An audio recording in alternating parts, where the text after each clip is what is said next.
রাসূলুল্লাহ সাল্লাল্লাহু আলাইহি ওয়াসাল্লাম বলেন, মান সামা রমাদান সুম্মা আতবা'াহু সিত্তাম মিন শাওয়াল কানা সিয়ামুদ দাহর।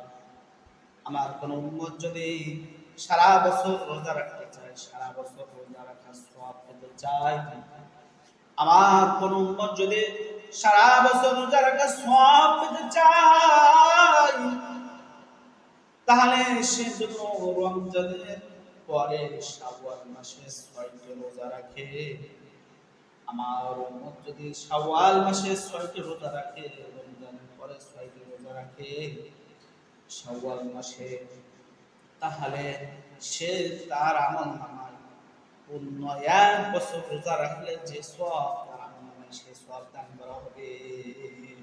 সুবহানাল্লাহ। সে সওয়াব আপনার আমলনামায়, আমার আমলনামায় রব্বুল আলামিন দিয়ে দিবেন।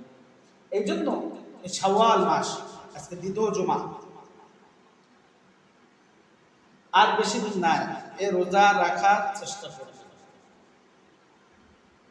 ফরজের রোজা তোই রাখি,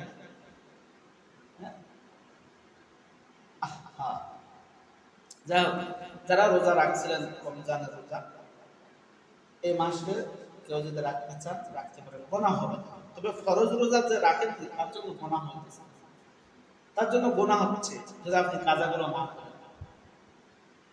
এবার আরেকটা মাসআলা, সেটা হলো আম্মা যান মহিলা যারা আছে,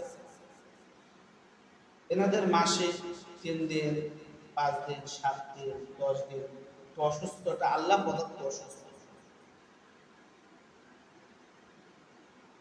এটা যার যে কয়দিন গ্যাপ আছে, রমজান ৩ দিন বা ৫ দিন যে কয়দিন রোজা রাখতে পারে না, সে যদি শাওয়াল মাসে রাখে, তা এই কাজা রোজাগুলো আলাদা, আবার শাওয়াল মাসের রোজাও ভিন্ন আলাদা। একই সাথে আপনার দুটোটা রোজা হবে না।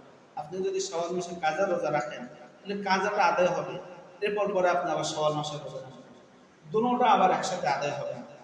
তথা শাওয়াল মাসের রোজা ভিন্ন, আপনার কাজা রোজাও ভিন্ন। এদিকে খেয়াল করবেন। আপনারা অনেকে এমনটা করে যে কাজা রোজাও রাখে, সেই সাথে শাওয়াল মাসের ৬টি রোজা রেখে দেবে, যে আমার তো ৫ দিন বা ৬ দিন গ্যাপ আছে, ৩ দিন গ্যাপ আছে, ওই বাস আদায় হচ্ছে না, একসাথে দুটোটা হবে না।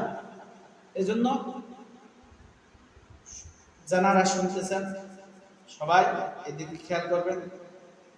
এটা কোনো গোপন বিষয় নয়, বা এটা কোনো লজ্জার কোনো বিষয় নয়, এটা আল্লাহ প্রদত্ত, আল্লাহ তাআলা